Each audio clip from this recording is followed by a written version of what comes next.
I'm not that kinda guy, he said again gruffly. I was suddenly tired. The kind of angry tired that's irritated by everything that isn't flat and white and has a pillow at one end. If I thought you were that kinda guy, I wouldn't have let you get near her or any girl I know. He bristled, young manhood straightening his spine. Anytime you think you're good enough, sport. I really haven't got time for this shit, Vincent. I met Ronve before you did. And I got her out of jail, remember? That gives me the right to tell you not to push her too hard. If you don't like it, and you want to get slappy, I'll be downstairs by my bike in about 5 minutes. We stared at one another, his pride riding out to meet my irritation. Men. I liked Vincent, and he liked me, and we were ready to fight. When did you meet her? He asked, after a long stare. Before that day at the police station. Why didn't you tell me? Why didn't she? Maybe because it's none of your business. Look, I met her once, on the street, outside Leo's. She was waiting for her boyfriend to score. Ask her about it. Okay, but I care about her. Don't you see that? Of course I do. I'm glad she's with you. That's what I was trying to tell you before, maybe in the wrong way. You're a nice guy. She'll be safe with you. I know that. Just ease up a little. She had a boyfriend. He's dead. What she needs is a friend. The boy part can wait, while the friend part does the work. You see that, right? He relaxed, letting out a gush of air. Wow, you really had me going there, Lynn. Jesus, I thought. Listen, the best thing you can do for that girl, right now, is to tell her that her boyfriend didn't commit suicide. She feels guilty, but she had nothing to do with it. The dope was too strong. 3 kids died in the same week. Check on it, make sure she understands that, and clear her mind. Thanks, he said. Hey, I'm sorry we got off on the wrong. It's my fault. Got a lot on my mind. Have you seen Lisa anywhere? She was with that artist, last time I saw her. The tall guy, with the slicked back hair. Thanks. He's one of the partners in her gallery. If I can't find her, I'm gonna go home. If you see her or the artist, please tell her that. You take care. Wait, Vincent said, reaching out to offer his hand. Thanks. I mean, I'll take care of Ronve. It's good, I said, shaking hands with him, smiling at him, liking him, wishing happiness for him and the girl, and not really caring, so long as they were happy, if I ever saw either one of them again. It's good. Little tornadoes of laughing drinking people whirled in every room. I went from whirl to whirl, searching for Lisa. Nobody had seen her for a while at the party. I finally made my way to the door. Carla was dancing with Ronve. For a minute, I watched, her hips the sea, her eyes the flute, her hands the cobra. Carla. Chapter 32. When the elevator doors opened, Scorpio George, Naveen Adair and Divya Devnani stepped out. Lynn. Naveen cried. Where are you going, man? The party's just getting started. I'm beat, I said, stepping into the elevator and holding the button to keep the doors open. But can you give me a minute? Oh, please come with us. Scorpio pleaded. I want you to tell me about that shooting incident at Leopold's. Nobody's talking, and I'm dying to know what happened. Another time, Scorp. Okay. Then we'll ride back down with you, Naveen said, pulling the others into the elevator with him. The doors closed, leaving us with our reflected selves in the mirrored walls. There was a very pretty American girl, all blonde hair and brown eyes, waiting upstairs, Divya said. Did you meet her? There's a very pretty girl waiting for me at home, I said. But this girl. Forget it, Divya, I snapped, too harshly. You should take a little time off from that charm school, motherfucker, Divya said matter-of-factly. You sweep a girl off her feet. I'm sorry, it's been a rough. I'll meet the American girl with brown eyes, Scorpio said brightly. We turned to look at him. I mean, if Lynn's, not going to be there at the party, and you spruced up some, Scorpio, I remarked. His longish hair was pulled into a ponytail.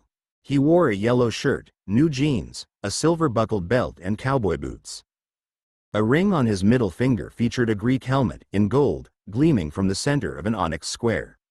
Is it too much? He asked, checking himself quickly in the wall mirror. It was Diva's idea, she said. It's good, I said. You look like $1 million. Kudos, Divya. $35 million, actually, Divya replied. And it's Diva, remember? I swear, if you call me Divya again, I'll punch you straight in the balls.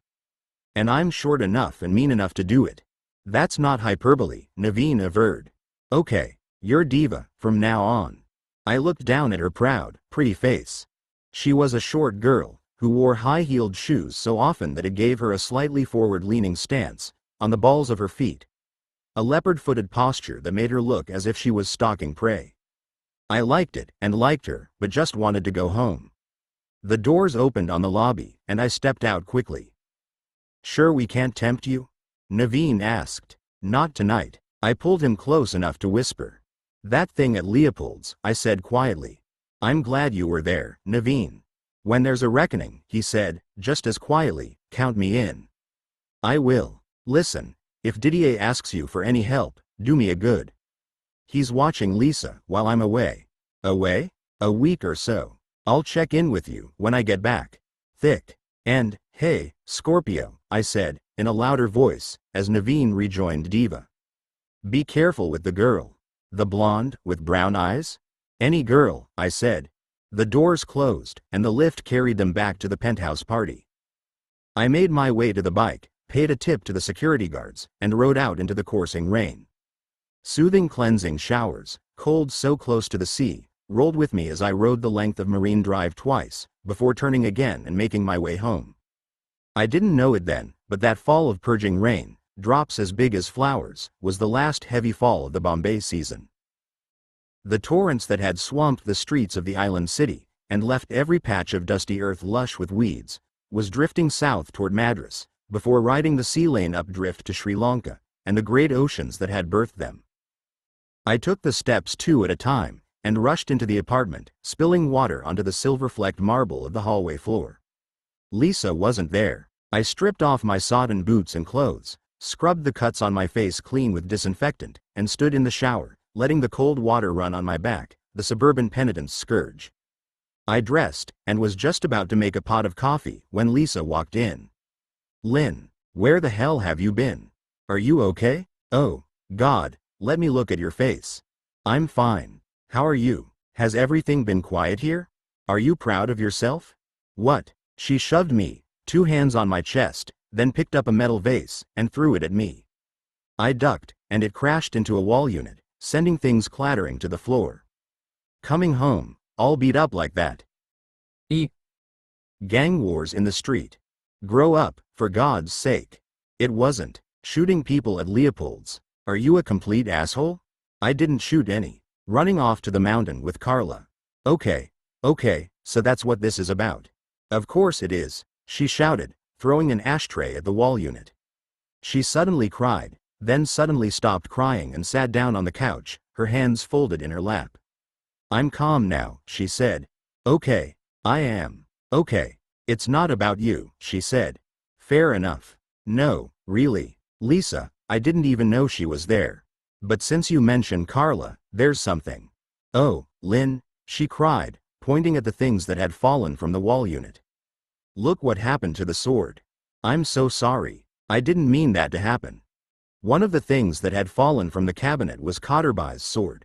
The sword that should have been willed to Tariq, the boy king, Kotterbai's nephew and heir. The sword was broken. The hilt had snapped completely free from the shaft of the sword. It lay in 2 pieces beside the scabbard. I picked them up, wondering at the strange frailty of a weapon that had survived battles in the Afghan wars against the British. Can you get it fixed? She asked anxiously. I'll do it when I get back, I said flatly, putting the pieces of the sword into the cabinet. I'm going to Sri Lanka tomorrow, Lisa. Lynn, no. I went to the bathroom, and showered again to cool down. Lisa showered, and joined me as I was drying off. I leaned into the mirror, and put a plaster on the ugly cut that Koncannon's lead sap had left on my cheek. She talked, warning me about the dangers of going to Sri Lanka, telling me what she'd read in the newspaper, Ranjit's newspaper, explaining to me that I had no obligation to go, and that I owed the Sanjay Council nothing. When she finished, I pleaded with her to leave Bombay for a while, told her everything I knew about the Leopold's incident, and warned her that things wouldn't get better until I reached some kind of an understanding with Konkannon. Enough horrible stuff, she said at last. Is it my turn, now? I lay back against a stack of pillows on the bed. She was leaning against the door jamb, her arms folded across her waist. Okay, Lisa, your turn. If I can't stop you leaving, it's time to talk about other things. As a matter of fact, women want to know, she said quickly. You're a writer. You're supposed to know that. Women want to know, what? She joined me on the bed. Everything, she said, a hand resting on my thigh.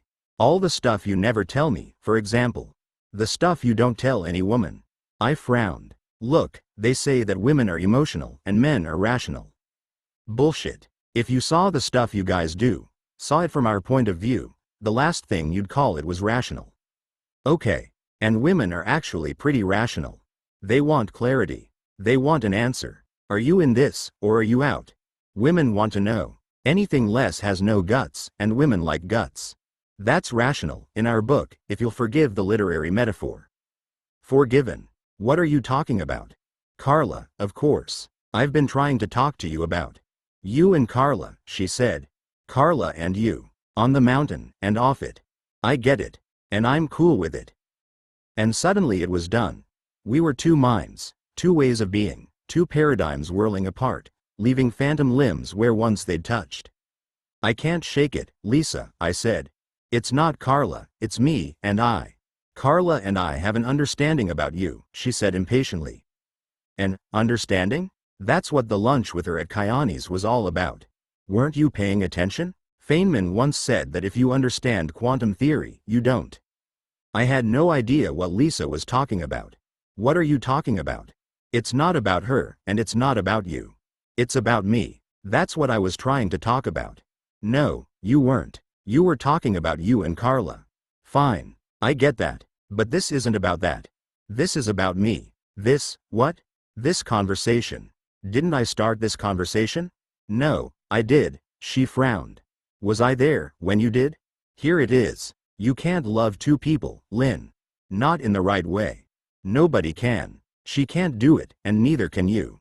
I get that. I really do. But sad and romantic and fucked up and thrilling and wonderful as all that is, it's irrelevant.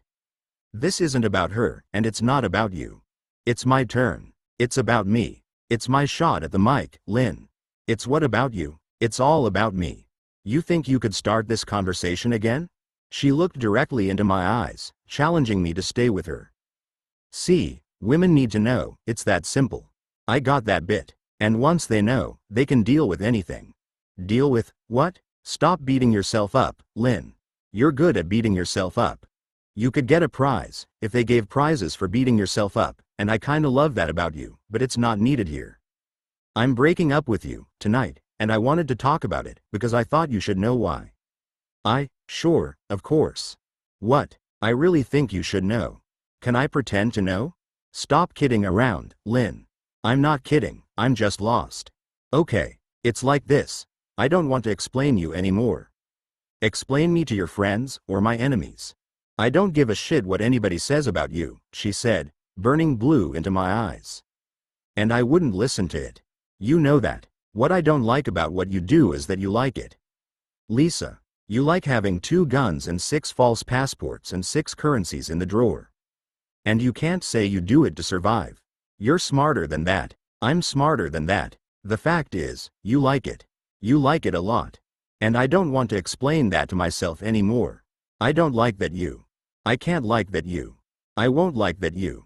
I'm sorry. A man's a prison. I should have told her that I'd quit the Sanjay company, and the Sri Lanka run was my ticket home.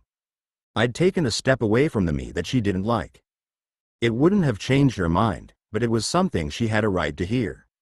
A man's a prison. I didn't speak. Carla likes that you, she said casually.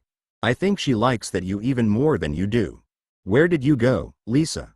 She laughed, and pretty hard. You really want to know? Enough with the wanting to know, Lisa. She sat up on the bed, her legs crossed. Her blonde hair was tied into a swallowtail, dipping and shaking as she spoke. You know Rish, my partner in the gallery? How many partners have you got now? 6. Well, 6. So, anyway. 6. So, anyway, Rish has been doing a lot of meditation. Oh, no. And a lot of yoga studies. Okay, Lisa, stop. If you tell me there's a guru behind all this, I'll be obliged to slap him. He's not my guru, he's Rish's guru, and that's not the point. It wasn't said by a guru, and Rish didn't say it. A woman said it, I think. I don't know who she is, actually. But Johnny Cigar gave me a self-help book, and Rish gave me exactly the same book, on the same day. And the quote was in that book, the thing she said. What thing? The thing that Rish heard from somewhere, and said to me. What thing? Resentment is unmet need or desire, she said. That's what I've been trying to tell you. I thought about it. A writer's worst instinct, and too often the first, is to look for the flaw in any written or spoken thing that looks good. I didn't find it. That's pretty good, I conceded.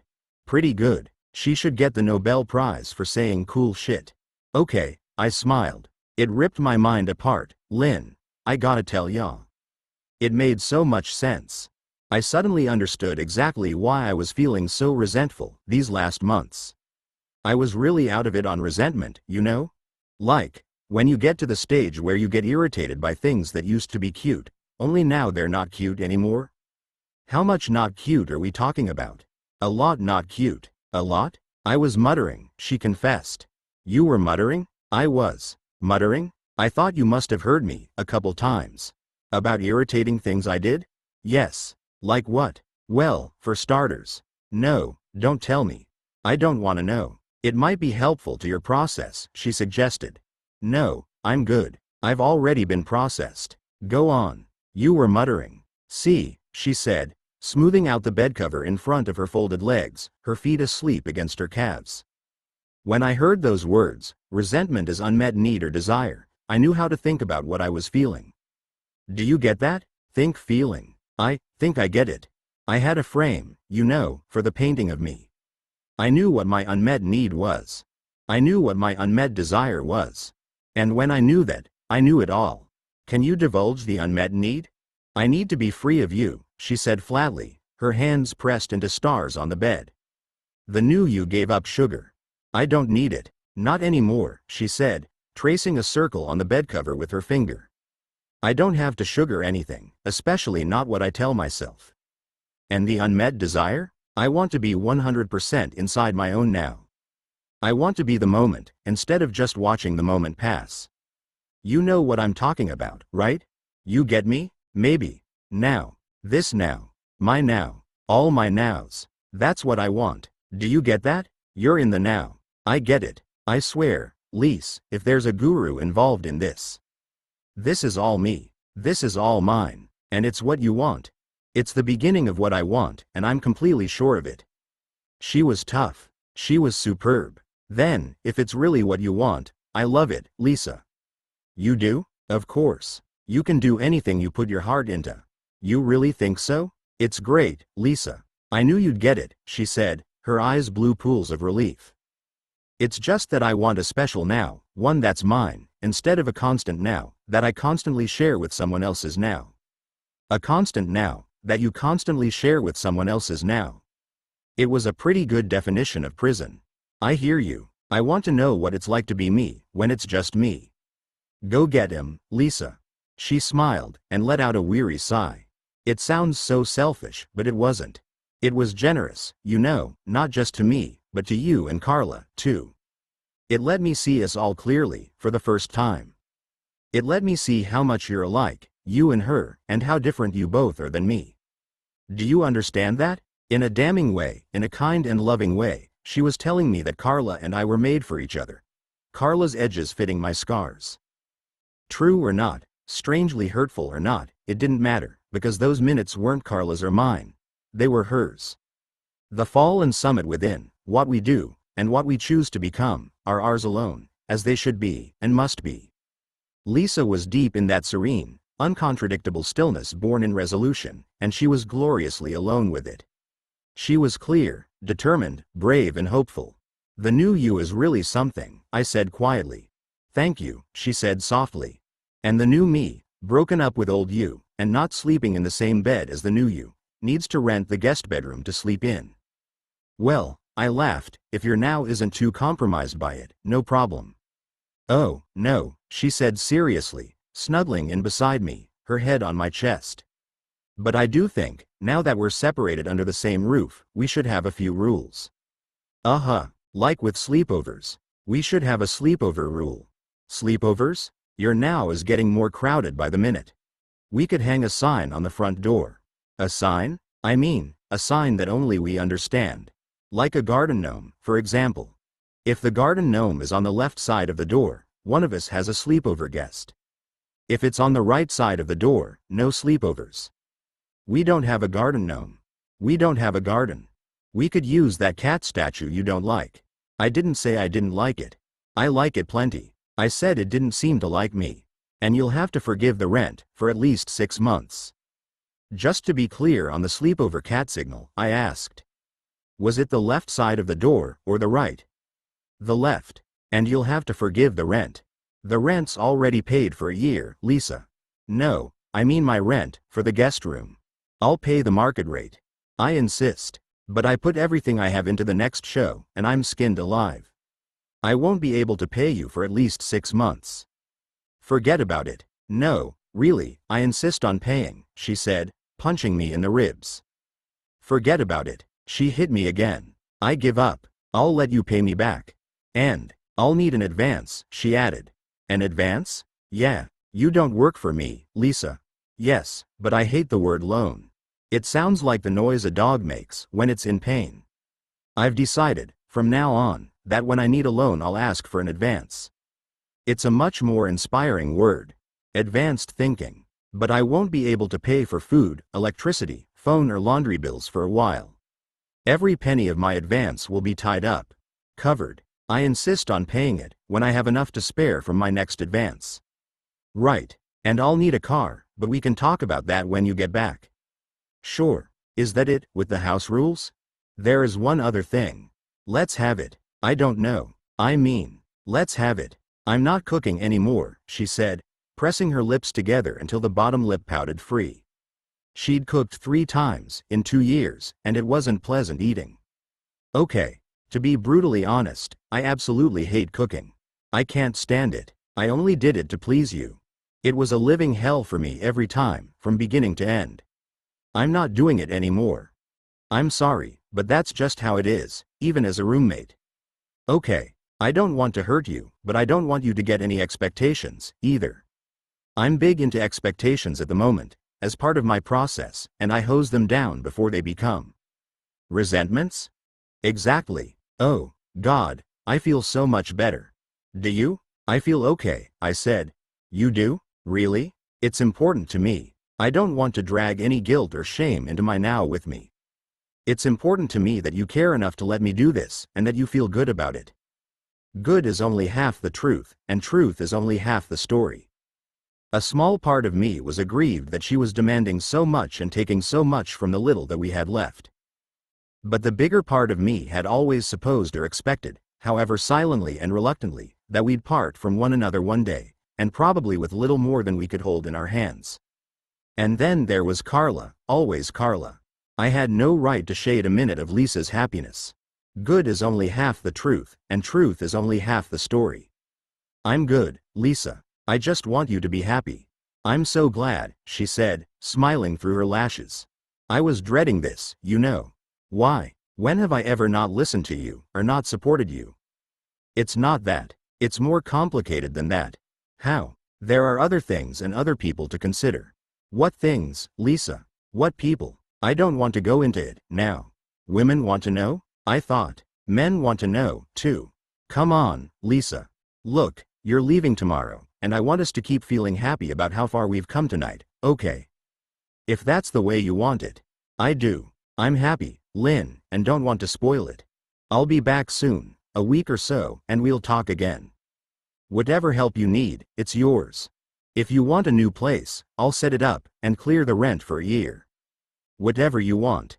Don't worry. You've really evolved, you know, she said wistfully. From what? From what I met, she said. She looked up at me with an expression I couldn't recognize at first, and then I did. It was endearment. The kind of endearment we reserve for very dear friends. Do you remember our first kiss? She asked. Afghan Church. They chased us out. We almost got arrested. Let's find out, she said, moving to sit across me, how we'll remember our last kiss. She kissed me, but the kiss dissolved in whispers and we talked, lying side by side in the dark, until the storm softened and died. When she slept, I rose and packed a bag for the morning's train ride. I put my guns, ammunition, long knives, some passports and a few bundles of money in a compartment I'd had made in the back of a heavy chest of drawers. I left extra money for Lisa in the top drawer of the dresser, where she'd find it. When everything was set, I went to the window and sat in the wicker chair I'd bought for her, high enough to give a view of the street below. The last lonely chai seller walked past our window, gently ringing the bell on his bicycle to attract the attention of dozing night watchmen. Little by little the thring-thring of the bell faded until the street was silent. All life orbits that sun, fate's heart. Ranjit, Vikram, Dennis the Sleeping Baba, Naveen Adair, Abdullah, Sanjay, Diva Devnani, Didier, Johnny Cigar, Konkanan, Vincent, Ranve, Scorpio, Gemini, Sri Lanka, Lisa. My thoughts, a voyager, sailed from sea to sea, with one star in the black ink sky, Carla. Lisa was still asleep when I left, at dawn. I walked, contrition brisk, to a taxi stand on the causeway. My shadow played like a laughing dog in the yellow morning. A sleepy taxi driver reluctantly accepted double the fare. The empty streets we drove were bright, cleaned by light. The station, Bombay's pagan cathedral, urged porters, passengers and burdens into passageways of crucial consequence, every seat precious, every seat important, every seat essential to someone's destiny. And when the Madras Express pulled out, at last, my window woke the streets for me, all the way through rain-stained suburbs to the tree line of green mountains and valleys, beyond the city's gray hunger. Again and again, the train's rhythm chanted. I felt good. Bad and good at the same time. My heart was a question, my head was a command. Sri Lanka was risky. Lisa was right about that. But Abdullah had spoken to Sanjay, wresting my freedom from him in exchange for the mission I'd promised to do. And one job, like 50 others I'd done, was a small price to pay for a clean exit from the company. I was happy for Lisa, happy that she was free of me, if that was what she wanted. I was still feeling the same worried affection for her, but I had to start getting used to the fact that she was already gone. She was gone, and I was on a war train. Lisa found her truth, and I found mine. I was still in love with Carla, and I couldn't love anyone else. It didn't matter what intrigues Carla was plotting, with Ranjit or against him. It didn't matter that she'd married someone else, or that I'd tried to love someone else. It didn't matter if we couldn't be more than friends. I loved her, and I always would. I felt good and bad, one bad mission away from good. Again and again, the train wheels sang, again and again, as farms and fields and towns of dreams streamed past my window, and a shawl of sky misted distant mountains with the last of that year's rain. Part 6. Chapter 33. There was no moon. Clouds hid, afraid of the dark. Stars were so bright that whenever I shut my eyes they burned sparks on the dark inside.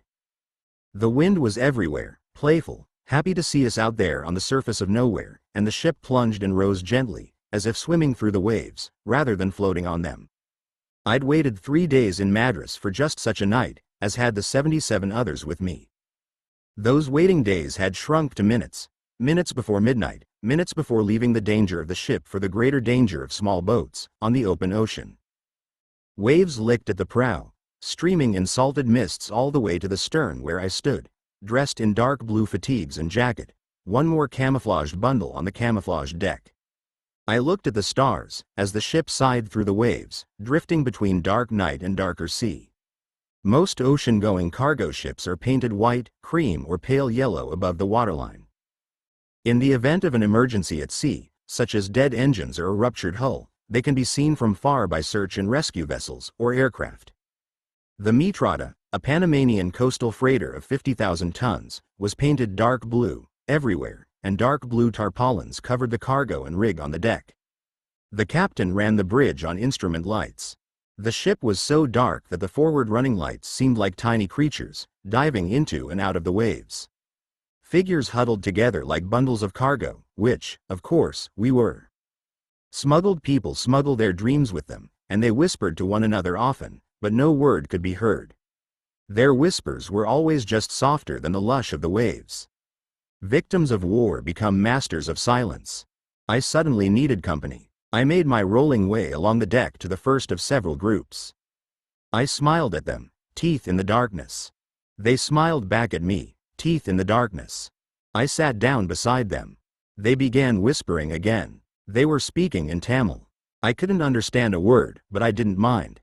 I was in the bubble murmur of their voices, the gentle music of it dripping shadows around us on the painted steel deck. A figure approached and squatted down beside me. It was Mahmood, nicknamed Memu, my contact on the ship. "It's a young war," he said softly, looking at the faces of the Tamils near us on the deck. "The Tamil homeland in Sri Lanka is an old idea, but the young are dying for it. Can you come with me now?" "Sure." I followed him until we reached the afterdeck. "They don't trust you," he said, lighting 2 cigarettes and passing me one. "It's nothing personal. They don't know who you are, or why you're in the group. When you're in a situation that only ever gets worse, like theirs, everyone's a threat, even a friend." "You stay on this ship for every tour?" "I do. We unload the legit cargo, and I go back with the ship to Madras. I wouldn't want to do this every month. Those patrol boats we saw weren't far away, and they've got big guns." He laughed quietly. "You know anything about the Tamil Muslims in Sri Lanka?" "Not much. Pogroms," he said. "Look it up." He laughed, but it was just sadness, finding a different way to his face. He straightened up. "The gold and passports you're bringing will help," he said. "We have to buy people out of prison, and then we have to get them out of Sri Lanka to tell the world about our situation. For the others, it's a new civil war. For us, this is a war we never start, but always have to fight. For us, this isn't a matter of nationality, it's a matter of faith." Faith, again. There wasn't any pure or noble cause in what I was doing. There was no cause but my own. I was ashamed to think it, standing next to a man who risked his life for what he believed. The 100-gram gold ingots I was smuggling had been melted down from jewelry that the Sanjay Company had stolen or extorted. There was blood on it already, and I was carrying it. Nothing noble, and nothing pure. But there was still a stained glass shard of faith somewhere inside. Mehemu's sacred mission was a job, for me, it was true, but the same dark vessel carried both of us to the same dark war. And it was a war of one, for me. One man's freedom from a gang that was once a band of brothers. Faith is belief without fear, and freedom is one of faith's perfections. Standing there on that smothered deck, listening to prayers in Arabic, Hindi, English, Sinhalese and Tamil, the stars so bright those tiny suns burned my eyes, I put my faith in freedom, and asked Memu for my gun. He lifted his sweater to show me the handgun, stuffed into the belt of his trousers. It was a Browning HP, standard issue to Indian Army officers. The penalties for trading in them were severe, which was why the officers who sold them to us charged a premium. I liked Memu, and wished that he could come with me to Sri Lanka. He was a fit, knowledgeable 30-year-old, fluent in 6 languages, and had a confident eye. I didn't like Mehemu's gun. "What's with the cannon? It's a bit conspicuous, I'll give you that," he replied, looking around as he handed me the weapon and a magazine. "Conspicuous? This thing is a zebra in a lineup." I checked the gun, and flipped the safety on. "If you're gonna get caught with a gun in this war," he said, "it's gotta be this one. Any other gun, they'll go to work on you for a long time, before they drop you from a helicopter into the sea, right about here, actually. But this gun? This gun gives you a chance. The Indian Army has the island nailed down, but there's so many freelancers everywhere now. Americans, Israelis, South Africans, and all of them are working with the research and analysis wing. If the Indian Army catches you with this gun, you can try to pass yourself off as a raw agent. It's a long shot, but you wouldn't be the first that got away with it. It's the Wild East out there. So, I carry a big gun, and when they see it, because it's so big, I talk them into believing I'm working for them, and then actually start working for them, if they let me live. It happens," he shrugged. "A lot, actually. Gimme a little gun, Memu. I don't want to kill wildebeest. I just want to make enough noise to give me time to run away." If they catch me, I'll ditch the gun and deny it. I'd rather do that than start working for them. But a little gun, he mused. I always say, if you have to shoot someone in the eye to kill him, your gun's too small. I looked at him for a while. A small gun? He sniffed. It's right in the eye, man, or it's like gravel rash, with a little gun. You don't say. I do say. It happens. A lot, actually. You got a little gun, or not? I do, he mused. If you'd be prepared to exchange? Show me. He took a small box of cartridges and a .22 caliber automatic from his jacket pockets. It was the kind of weapon designed to fit snugly next to lipstick, perfume and a credit card in a purse. A girl's gun. I'll take it. We swapped guns. I checked the weapon and put it in my jacket pocket. I'd wrap that lot in plastic, he said, tucking the Browning into his trousers again. And lock it up with surgical tape. In case I end up in the water? It happens. Uh-huh. A lot, actually. What is this, your first smuggling run or what? I'd smuggled passports and gold to 9 countries, but always by plane, and always on Czechoslovakian Airways. The communist airline was the only one in Bombay that accepted payment for tickets in rupees, and checked for weapons, but nothing else. Whatever else you had on you in transit flights, from gold bars to bundles of money, was your problem. And because nobody but Czechoslovakians actually went all the way to communist Czechoslovakia on Czechoslovakian Airways, it wasn't their problem either. I fly back and forth in 72 hours. I don't do ships. You don't like ships? I don't like power, on land or sea. Power? Power. Absolute power. The law of the sea. You mean the captain? Any captain. I think the Bounty was the last free ship. Voices whispered hoarsely near the piles of cargo secured to the deck. People began to stand. We saw figures moving back and forth between clusters of shadows. What are they doing? They're passing out cyanide capsules, to those who want them. People do that? A lot, actually. You know, Memu, the whole morale thing. You're shit at it. You want a suicide capsule, while they're still handing them out? See what I mean? You want one, or not? I'm more your kicking and screaming all the way type, but thanks all the same. The commotion on the deck increased. The ship's first officer strode to the port side with several members of the Filipino crew. They uncovered bundles of rope and plank ladders, and began to roll them over the side. Better get below, and get your stuff, Memu said. I'll wait for you at the ladders. I worked my way around the comparatively empty starboard side of the vessel to my crewman's berth. Wrapping the small automatic and the box of ammunition in plastic bags, I sealed them with tape and shoved them into my backpack. I pulled off my jacket and sweater, put on the heavy vest I'd hidden, and dressed again. The vest contained 20 kilos of gold and 28 blank passports. With an effort, I zipped up my jacket, and paced up and down in the cabin to adjust my step to the extra weight. There was an open journal on the bed. I'd been trying to write a new short story. I was challenging myself with a difficult subject. It was about happy, loving people in a happy, loving place, doing happy, loving things. It wasn't going well. I scooped the journal, the pen and everything else on the bed into the backpack, and turned to leave. I reached out to turn off the light and caught sight of my face in a mirror, set into the door panel. The reckless truth of travel into countries and cultures far from your own is that sometimes, you're just rolling with the dice. Fate, the tour guide, can lead any traveler, at any moment of the journey, into a labyrinth of learning and love, or the long tunnel of a dangerous adventure. And every traveler knows those moments in the mirror. The last, long look at yourself before okay, let's do this. I switched off the light, and made my way back on deck. Lines of people were assembled at the ladders. The first officer gave the whispered command, and the smuggled people began to disembark. I shuffled forward, last in line. A crewman was handing out life preserver vests, and helping people to fit them. Memu was standing beside him. Take mine, as well, he said, when the crewman fitted me with a vest. Our eyes met. He knew that if I ended up in the sea, one vest might not hold me afloat, with 20 kilos of gold on my body. The crewman handed me a second vest, and then gave me a small metal object, and urged me forward. What's this? I asked, when Memu and I paused, away from the crowded rail. It's a clicker, he said. It was a child's toy, made from 2 pieces of tin that made a click-clack sound, when it was pressed. I pressed it. Click clack. If you're in the water, Memu said, stay where you are. Keep together with the others in the water.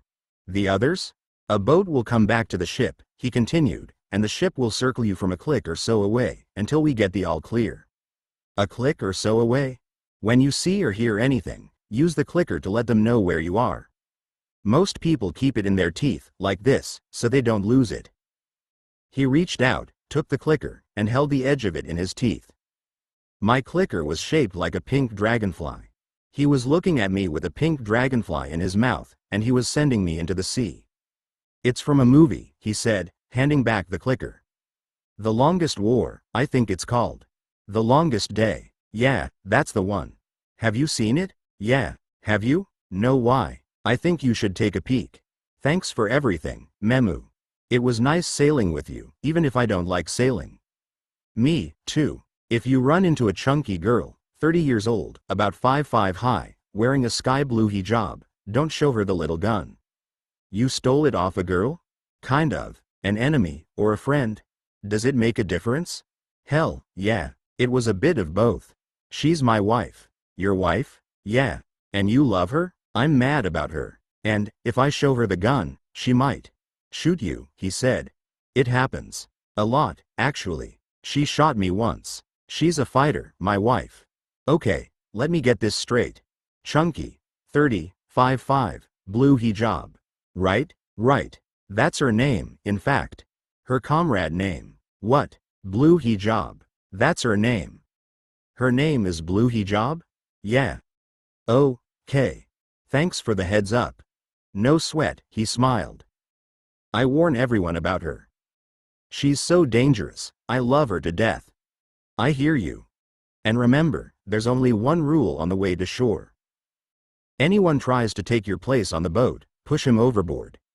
It happens? A lot, actually. You. The first officer grunted, jabbing a finger at me. I walked to the rail, swung over, and started descending the rope and wood ladder. It was much more difficult than I thought. The ladder swirled and swung out over the sea, forcing me to hug ropes and bits of wood like family. Then the ladder slammed back into the unyielding steel of the hull, scraping skin from unprepared fingers. I came to the last few steps of the ladder. The 3 boats seemed tiny, pilot fish, hovering against the shark hide of the freighter. They were fishing boats, flat and open, like oversized versions of the lifeboats on the deck of the ship, but with a motor. We were still in open sea. The boat I was dropping into was already crowded. It didn't look safe. I took the last steps, and the smell of fish, oiled into the ribs of the ship, reassured me. Fishermen, I thought. Fishermen know the sea. Friendly hands guided me aft, stepping over feet and small bundles. Friendly hands guided others forward. The crew was distributing the weight. I counted 23 people. The crew of the freighter waved all clear, and drew up the ladders. Our tillerman shoved us away from the ship, and moved into open sea under power. The motor was quiet, muffled by a soundproofed cabinet. Click-clack. A boat nearby in the darkness signaled to us. Click-clack. We all turned to see it. Click-clack. Somebody signaled back. Click-clack. You know what the difference is between war and peace? The man sitting next to me whispered, a smile in his voice. I'm guessing you'll tell me, I whispered back. In peacetime, you sacrifice 20 to save 1. In wartime, you sacrifice 1 to save 20. Nice try, I smiled. You don't agree? We don't sacrifice for numbers. We sacrifice for love and land. The numbers in this war are high enough to make a difference. You were talking about war and peace. And? War has the blood on the outside. Peace has the blood on the inside, where it belongs. That's pretty much the difference, so far as I've seen. War knocks the buildings down, and peace builds them up again. He laughed quietly, his lips closed. I'm your contact, he said. Uh-huh, I came with the boat. I'm here to make sure you get where you're going. He was a little younger than I was, short and lean, with a cheeky grin that must have won him lips and cost him slaps. Glad to know you. How long before we make shore? Not long. He handed me a plastic jug and started bailing out the water that lapped into the boat with occasional waves. I joined in. People all along the shallow boat were bailing out. The tillerman laughed softly. Click-clack. The sea, that restless sleeper, rolled shoulders of current beneath us. Water splashed into the boat, soaking us in salt. Click-clack. When the boats reached the shore, we jumped out into waist-deep water and struggled for the beach. The boats began to pull away. We ran for the trees. At the tree line, I looked back at the sea. Some of the slower men and women were still running, scuffing sand as they kicked and ruffled across the beach. A thing of fun, a foot race, maybe, on a sunny day, but a thing of fear that night. There was no sign of the ship. No light but the stars. My contact waved to me from another stand of trees. I joined him, and we moved deeper into the jungle. After a while he paused, listening. "What's your name?" I whispered, when we were sure no one was following us. "No names here, man," he said. "The less you know, the better. Truth's a sweet thing, unless someone's cutting it out of you, and then it's a very bitter thing. Ready to move? I'm good. There's a truck heading south on the main road. It'll wait for us, but it won't wait long." The boats were a little off course. "We've got a lot of country to pass, and not much time." We headed into the surrounding bushes, and in a few minutes we were moving through a swath of jungle that ran parallel to the coast. Every now and then we glimpsed dark waves through a tree break, but after a while the sea was too far away to hear, and even the scent faded in the stronger fragrances of jungle damp. My contact led us again and again into a smothering mass of leaves as big as elephants' ears, to emerge on a narrow path that was invisible until he plunged us into it. He wasn't navigating by the stars. We couldn't see them. His mental map of the jungle was so precise that he never hesitated in his rapid walk. I lost him, twice. Each time I froze, listening for his step. Each time I heard nothing until he tapped me on the shoulder, and we headed off through the jungle again. With my backpack and the smuggling vest, I was carrying 35 kilos. But the weight wasn't the problem. To stop the vest from shifting, and accidentally dislodging the tablets, I'd strapped it tightly to my chest and waist. Every breath was a struggle. We pushed through a verge of leaves and bushes onto the main road. "Gotta save time," my companion said, glancing at his watch. "We'll risk a side road, for a while. Much faster. If you see any light at all, hit the trees and hide. I'll draw it off. You stay put. You got that?" "Yeah," I puffed. "You want me to carry the vest, for a while?" "I'm good. Let me at least take the backpack," he whispered. I slipped the backpack off my shoulder gratefully, and he strapped it on. "Okay, let's jog." We ran along the rough side road in a silence so complete that the occasional animal or bird cry was shocking. Every breath strained against the constricting vest. In truth, a Nigerian gunrunner once said to me, "The smuggler only really smuggles himself. All the other stuff that he carries, it's just an excuse, you know?" By the time we reached the pickup point, my excuse was threatening to stop my heart. "We're here," my contact said. "Hallelujah," I puffed. "You guys ever heard of motorcycles?" "Sorry, man," my contact smiled, handing me my backpack. "But I think we're in time." "You think?" I gasped, resting my arms on my knees. "Have you got a gun?" he asked. "Of course. Get it handy. Now." I unwrapped my pistol, as he checked and reloaded his 10-shot automatic. He glanced around and saw the small .22 caliber purse pistol. "If you run into a chunky woman, wearing a sky blue hijab." "I know. Don't show her the gun." "Fuck, man," he grinned. "You like living dangerously. Something tells me that this blue hijab leaves a lasting impression." "She's fine. A great comrade," he laughed. "Just don't show her the gun." He glanced at his watch again, and stared into the darkness that ate the road where starlight failed. "If this goes south, so do you," he said, glancing at his watch again. "Head due south. This road goes to Trincomalee. Stay in the jungle, as much as you can. If you make it, report at the Castlereagh Hotel. You're booked in for 2 weeks. You'll be contacted there. This is where you get off. Yeah, you won't see me again." He began muttering indistinctly. "What? A diamond, for a pearl," he said.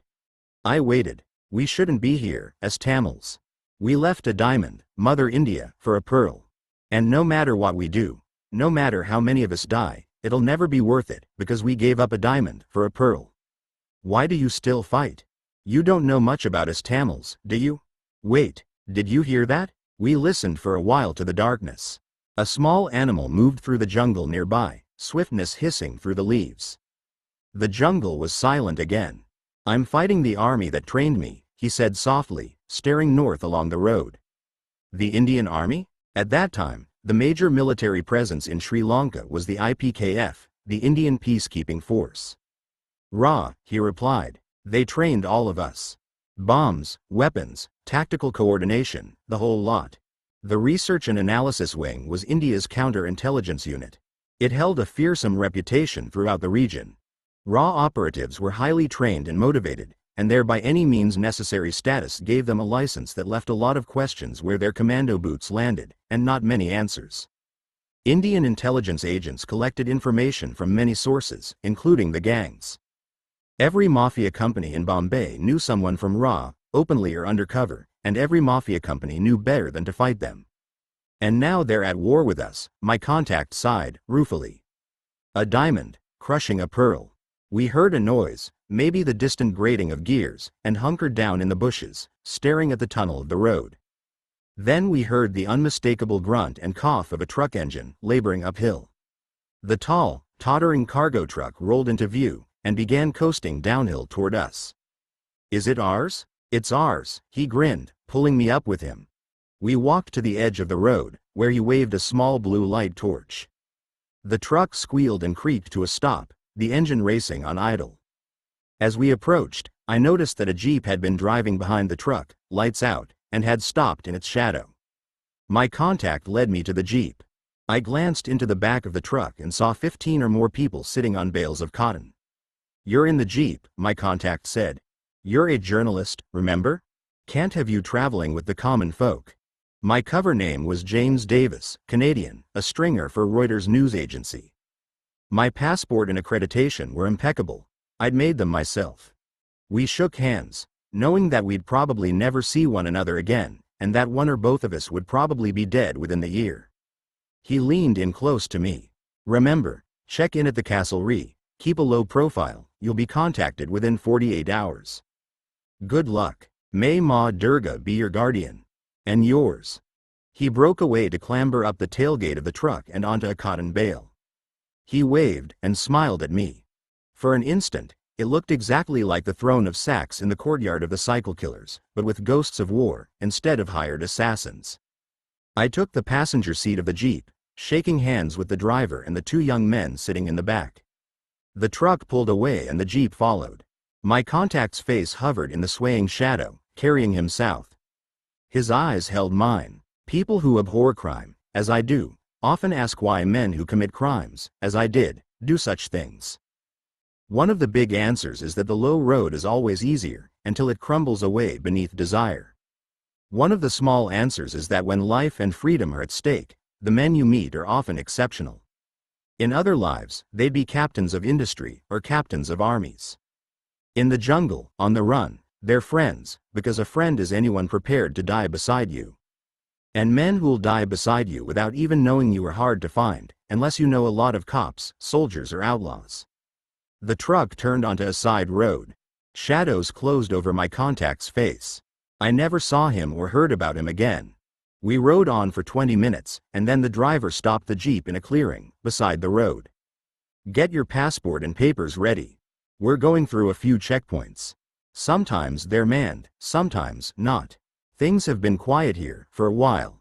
Put this on." He handed me a dark blue flak vest with the word press on the chest.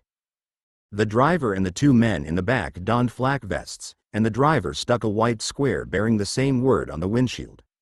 We rode on past scattered cabins and shacks, and then the first large houses. What seemed to be the light of a forest fire on the horizon was the bright city, only 10 kilometers away. We passed through 3 unmanned checkpoints, slowing to a crawl each time, and then speeding up quickly. Skirting the city, we reached the coastal vantage point of Ors Hill and the Castlereagh Hotel in just under an hour. "Damn lucky," the driver said, as he stopped the Jeep in the driveway. "There's a Bollywood actress doing a show tonight for the Indian troops. Guess they couldn't tear themselves away. Thanks for your help. Don't mention," he smiled. "May Jesus be with you, comrade. And with you." The Jeep backed out of the driveway and sped away. The local contacts had been a Muslim, a Hindu, and a Christian, and they'd all used the word comrade. My contacts were always black market hustlers. Men you knew how far to trust. The comrades were a new touch. I wondered what other surprises Sanjay had in store for me. I shouldered my backpack and looked up at the gabled prow of the Castlereagh Hotel. It was in the white colonial style that colonial white men built for themselves, wherever they could steal gold. The gold in the vest, strapped to my chest, was coming back home to one of those colonies, and I couldn't get rid of it fast enough. I paused and did a name check. A smuggler has to live in a new fake name and accent for a while before using it. As a fugitive with a price on my head, I collected accents and practiced them whenever I could. I'm James Davis. James. My name is James Davis.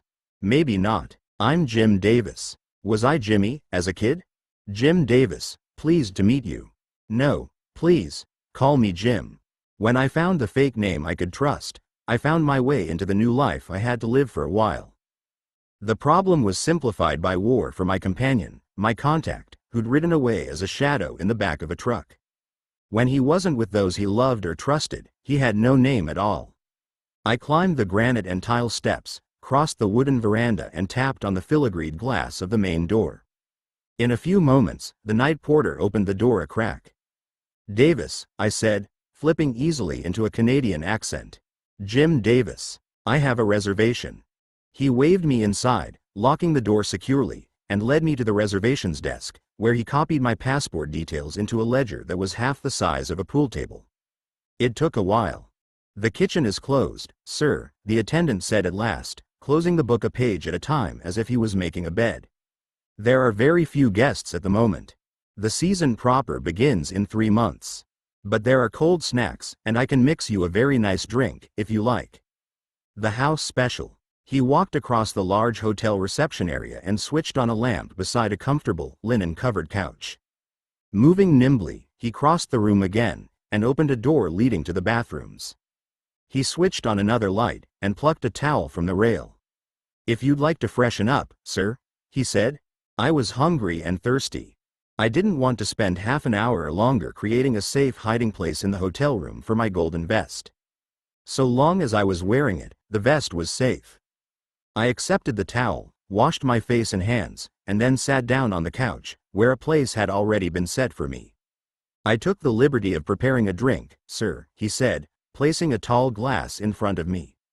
With coconut, fresh lime, a bite of ginger, a dash of bitter chocolate flakes, and a few secret ingredients of my own. If it's not to your liking, I'll prepare another of your choosing. So far, I'm happy to let you do the choosing, mister. May I know your name? Ankit, sir, he replied. My name is Ankit. A nice name. The complete. I'm Jim. You know Indian names, sir? I know Indian names, Ankit. Where are you from? I'm from Bombay, he said, placing a tray of sandwiches in front of me. Like you. He was either my contact at the hotel, or he was an enemy. I was hoping for the contact.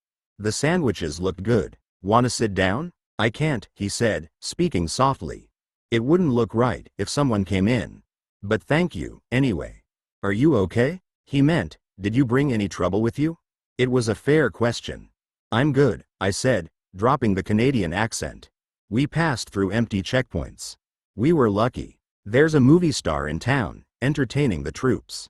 He relaxed, allowing himself to lean on the back of an armchair. He was a little taller than I was, thin, perhaps 45 years old, and had thick, gray hair. His eyes were sharp, and he was fit. I guessed that his confident, graceful movements had been learned in boxing or some other martial art. I made veg and non-veg options, he said, gesturing toward the tray of sandwiches. Right now I'm hungry enough to eat the napkin option. Mind if I go ahead? Eat, he said in Hindi. I'll fill you in, while you fill yourself in, so to speak. I ate everything. The cocktail was good, too. My contact, Ankit, a Hindu from Bombay in the middle of a war involving Buddhists, Muslims and other Hindus, was a good host and a valuable resource. While I ate, he listed the requirements for my 2 or 3 day role of journalist. And most importantly, you have to report to the checkpoint every day before noon, to get stamped, he said in conclusion. That's a must. If you're here for a few days, and they see a single day missing, you'll be detained. Have you ever had the feeling that you're not wanted? Not recently. Well, if you miss a day, and they catch you, you're going to feel like the universe doesn't want you anymore. Thanks, Ankit. Doesn't anyone in this war have a sense of humor? The universe doesn't want me anymore? That's such a depressing thought that I insist on one more of your special cocktails, immediately. Just don't miss that checkpoint, he laughed, returning to the small bar in the lounge area. He went back to the bar several times, I guess. I lost count after the third time, because everything after that was the same thing, somehow, like watching the same leaf float past on a stream, again and again. I wasn't doped. Ankit was a damn good bartender. The kind who knows exactly how drunk you don't need to be. His voice was soft, kind and patient, although I had no idea what he was saying, after a while. I forgot about the mission, and the Sanjay company. Flowers so big I couldn't put my arms around them, tried to press my eyes closed. I was tumbling, slowly, drifting, almost weightless, in feathered petals. Ankit was talking. I closed my eyes. The white flowers became a river. It carried me to a place of peace, among the trees, where a dog ran toward me, frantic with happiness, and pawed at my chest happily. Chapter 34. Davis. The dog scratched and pawed at the edge of the dream, trying to claw me back to that place, that sacred space. Davis. I opened my eyes. There was a blanket over me. I was still sitting where I'd slept, but Ankit had put a pillow behind my head and a blanket over my chest. My hand was in my jacket pocket, holding the small automatic. A deep breath told me that the golden vest was still in place. Okay. There was a stranger stooping over me. Not okay. Back off, friend. Sure, the man said, straightening up and offering his hand. I'm Horst. Do you often wake people up to meet them, Horst? He laughed. It was loud. Too loud. Okay, Horst, do me a favor. Don't laugh.